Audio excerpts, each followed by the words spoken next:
Paz de Cristo, meus irmãos. Vamos abrir as nossas Bíblias no Evangelho segundo escreveu o apóstolo João, capítulo de número 15.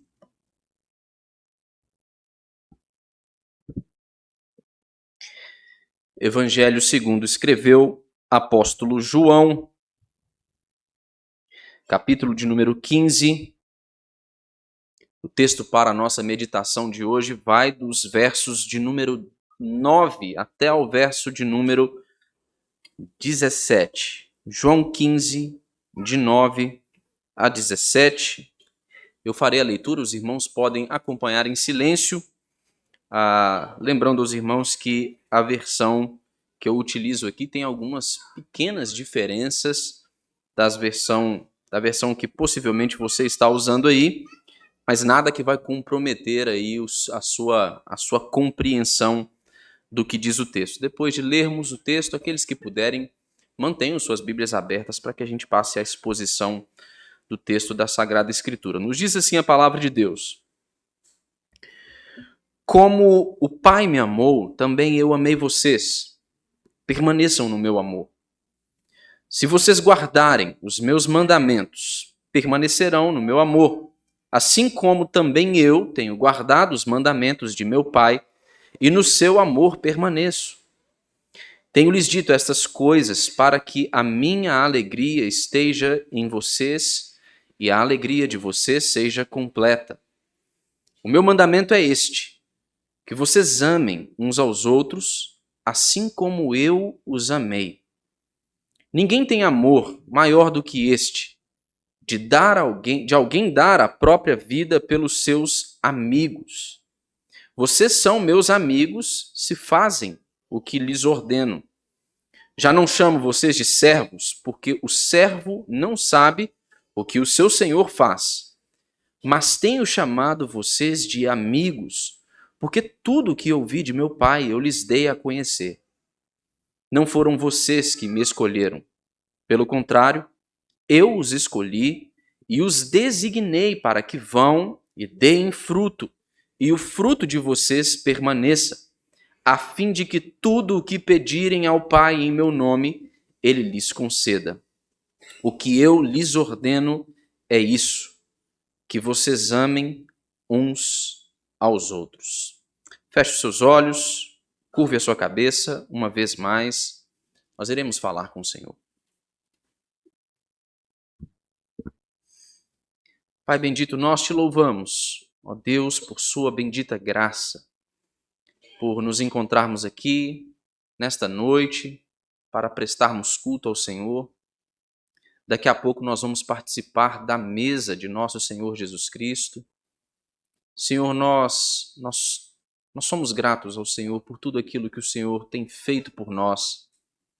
Embora sejamos pecadores, embora, Senhor, sejamos tão incapazes de por nós mesmos fazermos a vontade do Senhor. Mas em Cristo Jesus nós podemos experimentar este momento aqui, nós podemos desfrutar, ó Deus, desta graça do Senhor que nós experimentamos na adoração comunitária, esta presença de Cristo juntamente conosco. E, Senhor, a instrução que nós recebemos da boca do próprio Cristo Jesus, nosso bendito Salvador. É isso que nós desejamos e é por isso que nós oramos agora. Para que o Senhor, ó Deus, fale conosco, para que as palavras de Jesus proclamadas aqui encontrem lugar no nosso coração, para que nossas mentes sejam iluminadas pelo Espírito Santo e para que o nosso coração se abra para receber a palavra do Senhor como uma boa semente. Fale conosco, nos instrua, nós assim oramos em nome de Jesus. Amém. Meus irmãos, na última vez em que eu estive aqui falando aos irmãos, nós introduzimos o conteúdo do capítulo de número 15. Nós falamos aqui a respeito de como o nosso Senhor Jesus Cristo, ele vai se valer da metáfora da videira para poder expressar a natureza da sua comunhão com os seus discípulos. E na ocasião, nós vimos aqui que esta comunhão de Jesus com os seus discípulos, que é descrita pela metáfora da videira verdadeira, ela é uma comunhão viva e vivificante, uma comunhão orgânica.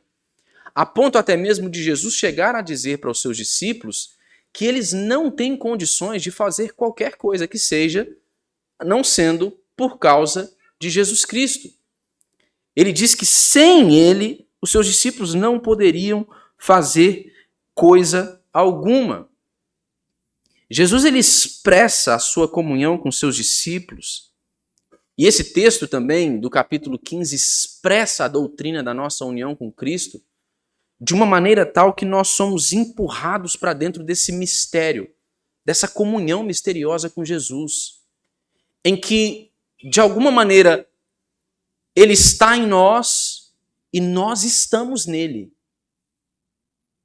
E Jesus aqui, nesses versos, ele continua a falar com relação a esta metáfora da videira verdadeira. E ele vai passar a explicar nesses versos aqui esta habitação mútua, essa comunhão da qual ele desfruta com os seus discípulos, como eu disse, de maneira que ele está em nós e nós estamos nele. Ele vai passar a explicar a habitação mútua como amor mútuo. Ele vai mostrar como esse conceito da mútua habitação, ele é melhor compreendido quando nós compreendemos o conceito da mutualidade do amor. E Jesus ele aplica aqui uma linguagem que torna essa metáfora da videira um tanto mais prática, menos conceitual, menos abstrata, subjetiva. Jesus fala com uma linguagem muito clara aos seus discípulos. E aqui nestes versículos nós somos ensinados que é o amor de Jesus, irmãos, que habilita os seus discípulos a amarem também. É isso que nós vamos ver no texto de hoje. Veja, Jesus ele vai mudar a sua abordagem a respeito da metáfora da videira verdadeira, mas ele continua a falar com esta metáfora em mente. Mas a metáfora da videira por si só, ela não seria capaz de expressar essa ideia de amor mútuo. Pensem bem, os ramos que estão ligados a uma videira, eles não estão ligados à videira como expressão de uma relação de amor. É uma realidade orgânica. Então, a metáfora por si só, ela não serviria de base o suficiente para que Jesus falasse sobre amor mútuo. Então, o que Jesus faz para, se valendo ainda da metáfora da videira verdadeira, falar sobre este amor mútuo com os seus discípulos? Jesus ele volta a sua atenção para o novo mandamento. Jesus já havia falado acerca deste novo mandamento com os seus discípulos no capítulo de número 13, nos versículos 34 e 35. E qual é este mandamento que está expresso no texto que nós lemos? O mandamento é que vocês, Jesus dizendo aos discípulos, que vocês amem uns aos outros assim como eu os amei. É o que está descrito no versículo de número 12. E Jesus começa aqui dizendo aos seus discípulos que assim como ele havia sido amado pelo Pai, ele também havia amado os seus discípulos. É dessa maneira que Jesus dá início ao seu discurso no verso de número 9. Ele diz: como o Pai me amou, também eu amei vocês. E é depois de dizer isso, é depois de introduzir esta ideia do amor mútuo, que vem a palavra imperativa de Jesus. A ordem de Jesus para os seus discípulos: permaneçam no meu amor. Assim como o Pai me amou, eu amei vocês, então permaneçam no meu amor. E essa ideia de permanência, é este imperativo de Jesus aqui que liga a sua declaração do amor mútuo à metáfora da videira verdadeira. Porque a ideia da metáfora da videira verdadeira, conforme descrita no versículo de número 4, é justamente essa ideia da comunhão com Jesus que é descrita por meio desta permanência em Jesus, deste ato de permanecer ou de habitar em Jesus. Jesus diz: permaneçam no meu amor. Mas o que isso significa? O que permanecer no amor de Jesus significa? Permanecer no amor de Jesus, irmãos, significa encontrar a sua própria identidade no amor que Jesus tem pelo seu povo. Encontrar a sua própria identidade no amor que Jesus tem pelos seus discípulos. Isso nos leva ao primeiro ponto que eu quero destacar aqui neste sermão.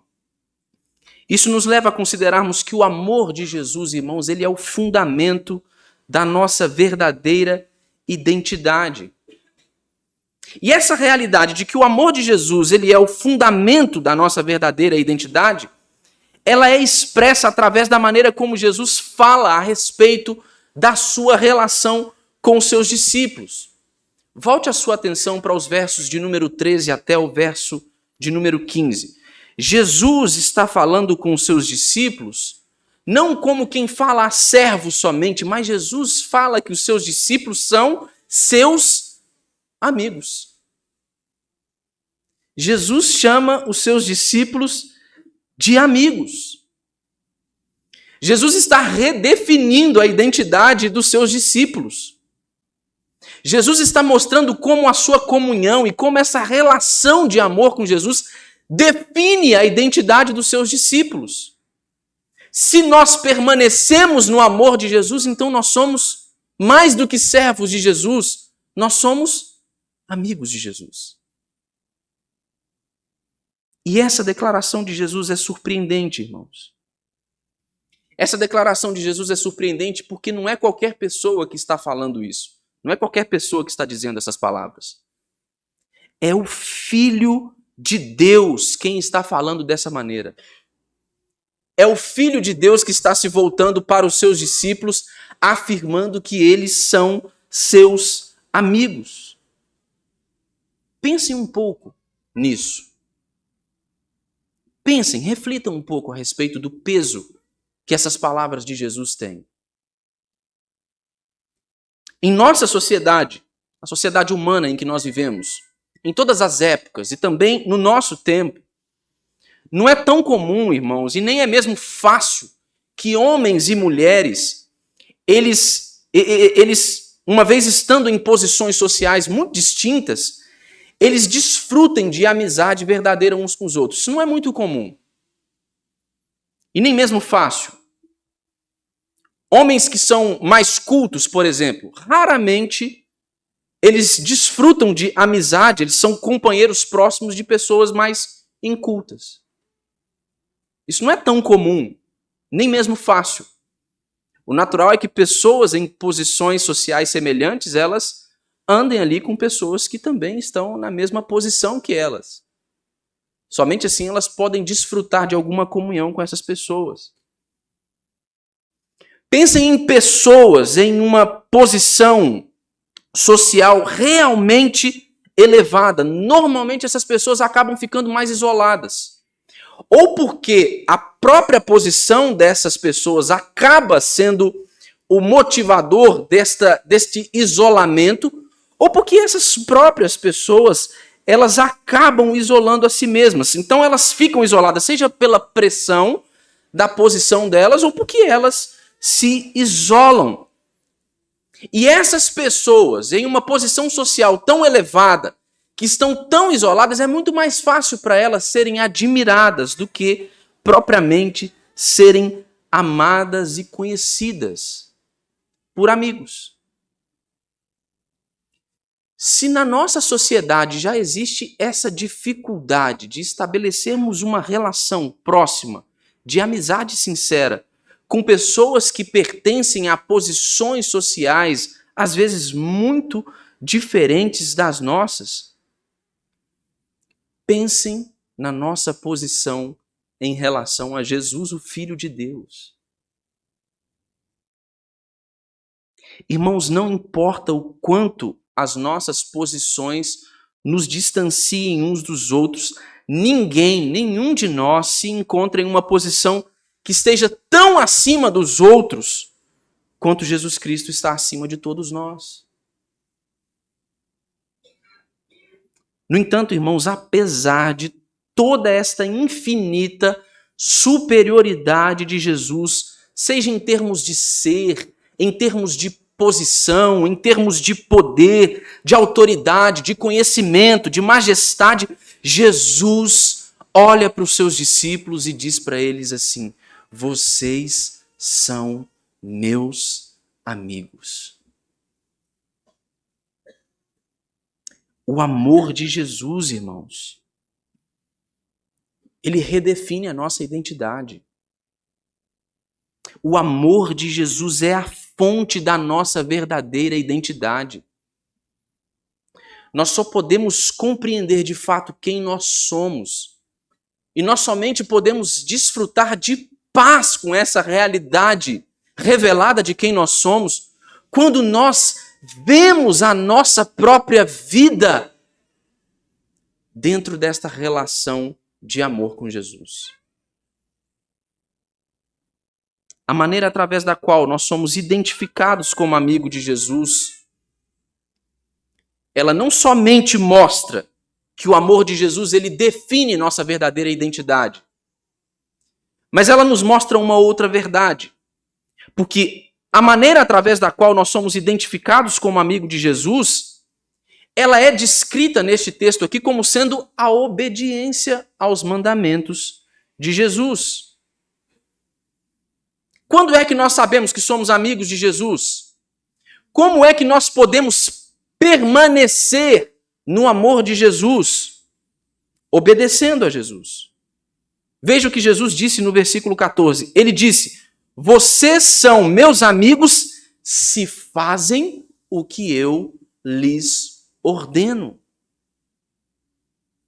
E qual é a ordenança de Jesus? Ela é descrita nos versículos de número 12 e no versículo de número 17. Qual é o mandamento de Jesus? O mandamento de Jesus é: nós devemos amar uns aos outros.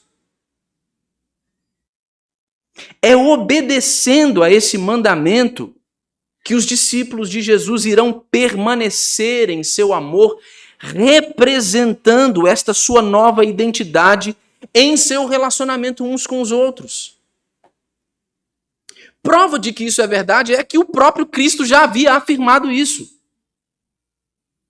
Jesus disse isso.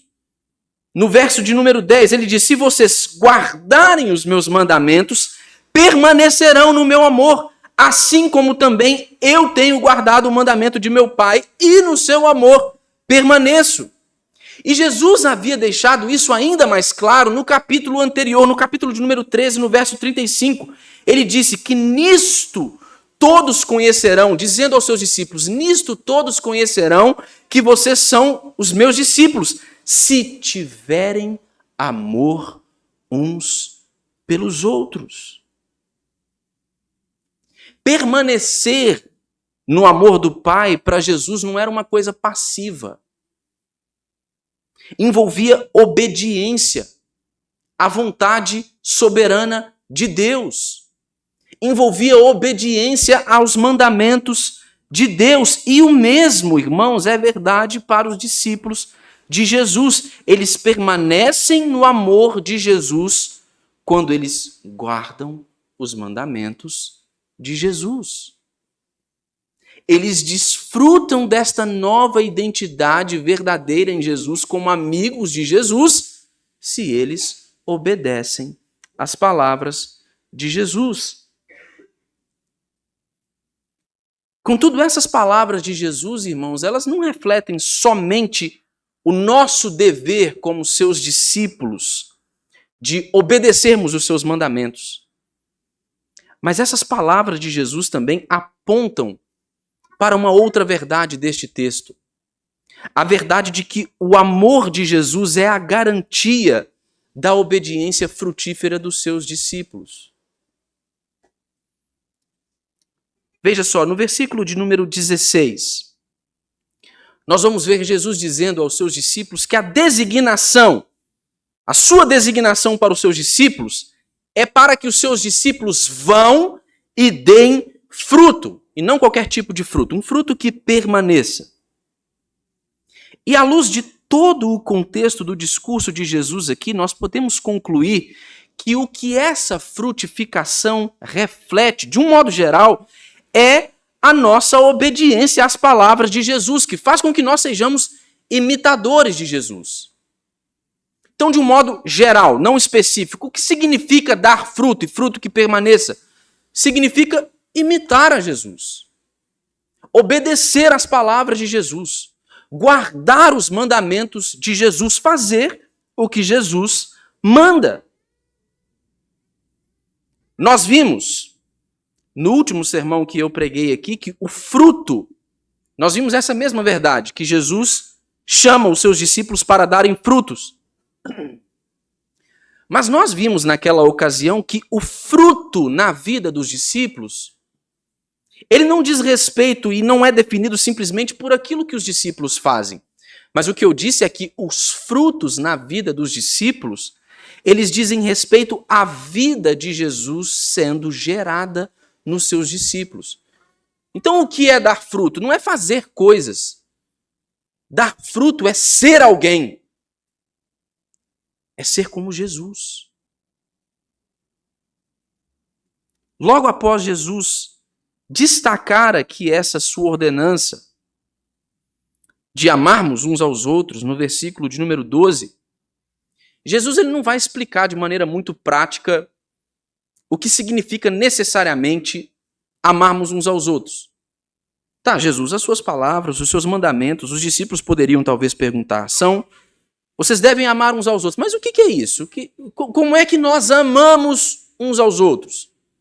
De que maneira nós amamos uns aos outros? A Escritura, ela está repleta de maneiras, de instruções a respeito de como nós amamos uns aos outros.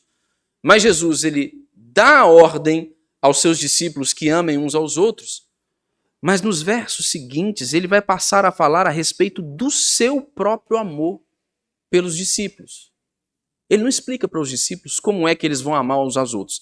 Ele vai falar de como ele ama os seus discípulos e amigos. E isso aqui, irmãos, nos revela que o caminho para o cumprimento do mandamento ordenado por Jesus Cristo, o caminho ele é definido primeiramente não por aquilo que nós fazemos uns pelos outros, mas ele é definido pelo amor que nós recebemos de Jesus. Por isso que o amor de Jesus aqui no texto é descrito como a garantia de nossa obediência frutífera.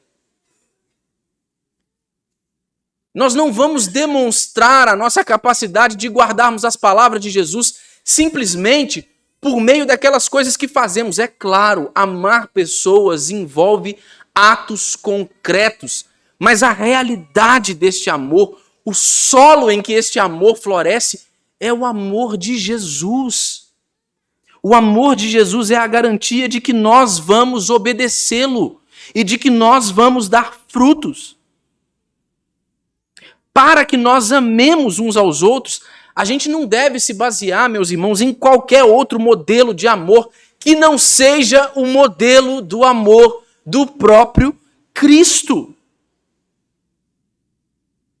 E como é que Jesus amou os seus discípulos?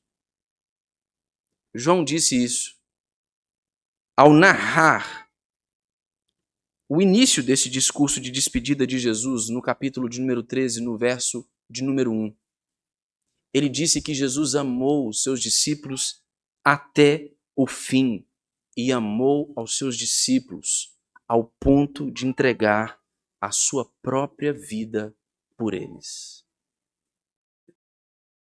O amor de Jesus é a nossa garantia de obediência frutífera. É porque ele nos amou que nós podemos descansar seguros no fato de que nós poderemos amar também uns aos outros, à semelhança do seu amor.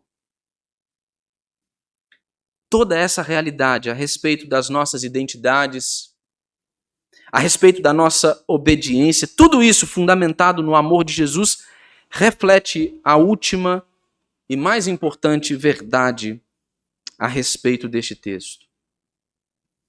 Esse amor de Jesus, que é tanto a fonte da nossa verdadeira identidade, como também é a garantia da nossa obediência frutífera, esse amor de Jesus, irmãos, ele é uma oferta graciosa.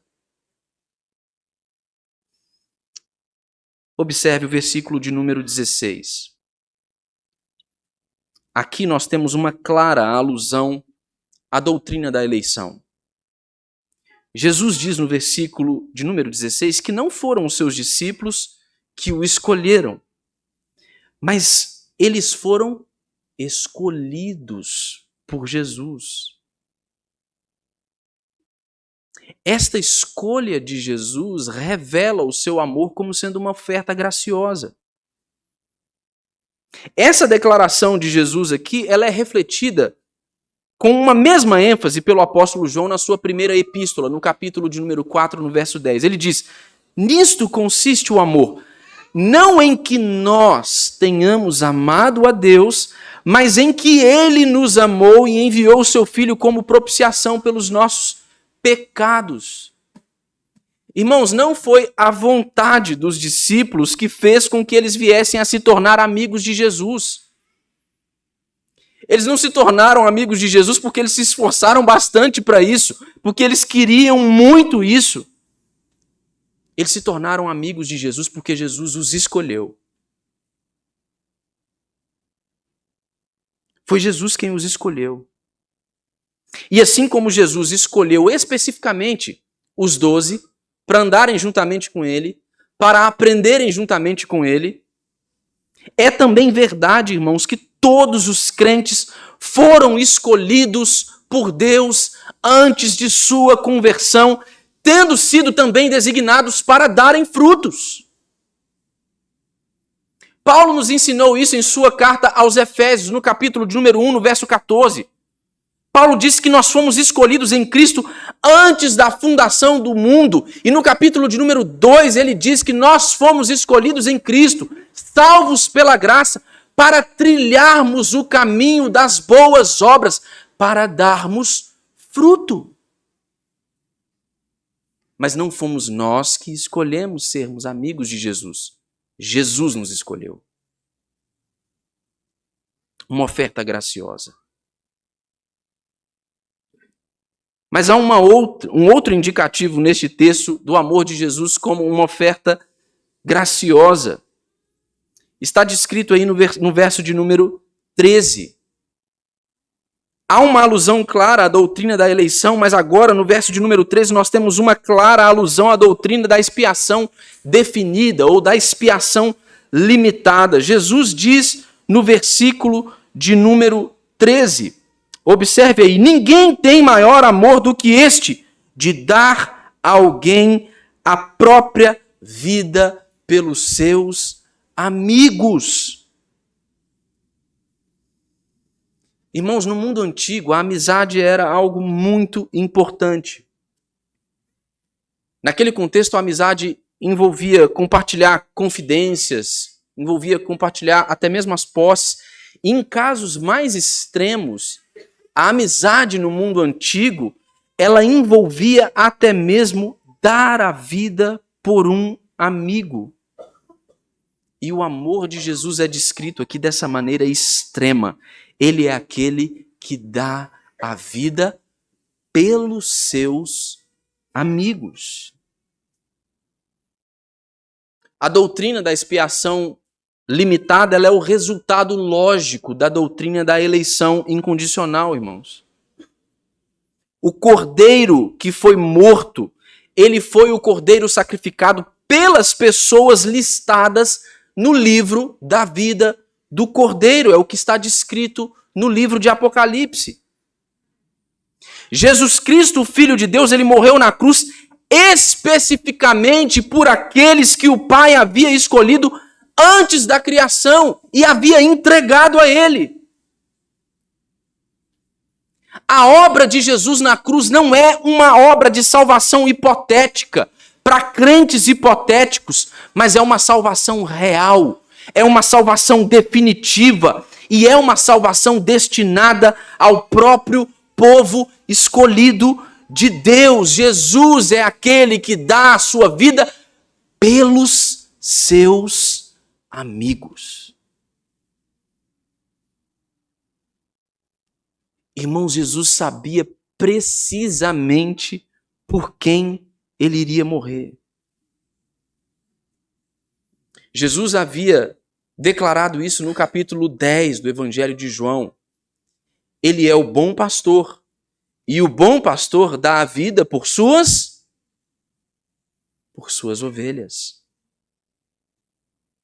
Jesus morreu por suas ovelhas. Ovelhas não apenas de Israel, irmãos. Não apenas daquele rebanho, naquele tempo. Mas ovelhas espalhadas pela história e pela geografia.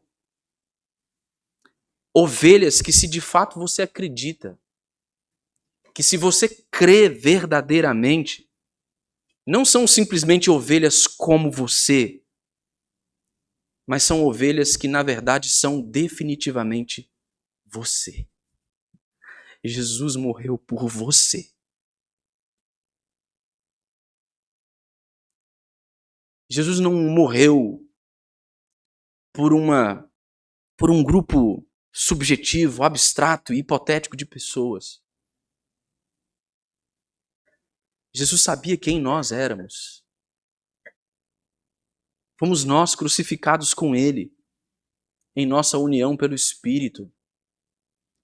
A sua morte fora destinada a nos purificar de maneira muito definitiva de nossos pecados, ofensas, a nos livrar de nossa rebeldia, a nos libertar da escravidão do nosso pecado. Jesus não morreu por alguém como eu, irmãos. Jesus morreu por mim. Ele morreu por mim. O amor de Jesus é uma oferta graciosa. Ele escolhe os seus amigos e ele dá a vida pelos seus amigos. Mas há um outro aspecto presente nesse texto. Porque Jesus nos mostra o Deus que se revela no versículo de número 15. Um aspecto importante da amizade antiga era justamente a partilha de informações, de confidências entre os amigos. E Jesus, ele chama os seus discípulos de amigo aqui, ele vai dizer no versículo 15, porque ele havia revelado aos seus discípulos tudo aquilo o que ele havia aprendido do Pai. Deus, ele se revela. Ele escolhe antes da fundação do mundo. Cristo, então, entrega a sua vida por aqueles que foram escolhidos. E este Deus gracioso, na pessoa de Jesus Cristo, por meio da mensagem do Evangelho, revela essa sua graça aos seus eleitos. Irmãos, amigos, eles desnudam as suas almas. E Jesus revelou a sua alma para os seus eleitos nas Escrituras. A Bíblia não é apenas o livro sagrado para a gente reverenciar, mas a Bíblia é também a revelação que Jesus faz do seu próprio coração para que nós passemos a valorizá-lo como nosso amigo. É uma oferta de graça. Deus se move em direção a nós na pessoa de Jesus Cristo. E a pessoa de Jesus Cristo nos revela a essência do ser do próprio Deus. Esse Deus que nos ama, esse Deus que nos escolhe e esse Deus que entrega o seu próprio Filho para morrer por nós. O amor de Jesus é uma oferta da sua graça. Não é algo que nós conquistamos, não é algo que nós podemos merecer, não é algo que nós alcançamos por nossa própria força de vontade, é algo que nós recebemos. E existem outros aspectos ainda que derivam desta experiência com a graça do amor de Jesus. Jesus vai dizer, no verso de número 16, que os seus discípulos foram designados para dar fruto até o ponto de que todas as suas orações, quando forem feitas em nome de Jesus, elas então sejam atendidas, com o fim de que Jesus possa dar aos seus discípulos tudo aquilo que eles pedirem em seu nome. A revelação de Deus nas Escrituras é um meio de graça para a nossa comunhão com Jesus. E a oração também, irmãos, é um meio de graça para a nossa comunhão com Jesus. Então, este Deus em Cristo Jesus, que nos escolhe, este Deus que entrega o seu próprio Filho para morrer pelos seus eleitos, e este Deus que se revela na pessoa de Jesus Cristo, ele se relaciona com a gente através desses meios de graça. A nossa relação com Jesus, ela é impossível se nós não oramos, irmãos. E eu não falo de qualquer tipo de oração, eu falo de uma oração que expressa uma profunda identificação com a pessoa de Jesus Cristo. Orar em nome de Jesus é expressar essa profunda identificação com Jesus Cristo. É orar de acordo com a vontade de Jesus. É buscar os interesses de Jesus e não os próprios. E nessa experiência relacional que se dá por meio destes meios de graça, Jesus reserva para os seus amigos alegria. Jesus vai dizer no versículo de número 11 que ele tem dito todas essas coisas aos seus discípulos para que, assim como ele se alegra no Pai, a alegria deles possa estar completa em Jesus também. Irmãos, a alegria de Jesus, ela vinha de fazer a vontade do Pai. E a alegria dos discípulos, ela virá também de fazer o que Jesus nos ordena. Mas existe alegria para nós, alegria verdadeira, que independe de circunstâncias. Não é uma alegria que apaga os nossos sofrimentos, que nos torna uma espécie de super ser humano que não se importa mais com os dissabores da vida, mas é uma alegria que floresce, que permanece, que continua, mesmo em cenários terríveis e circunstâncias adversas. É a alegria de estar em Jesus e de fazer a vontade de Jesus. A alegria de ser um amigo de Jesus, a alegria de ter recebido a graça de Jesus, de ter sido amado por Ele. E desobediência e incredulidade, irmãos, roubam essa nossa alegria.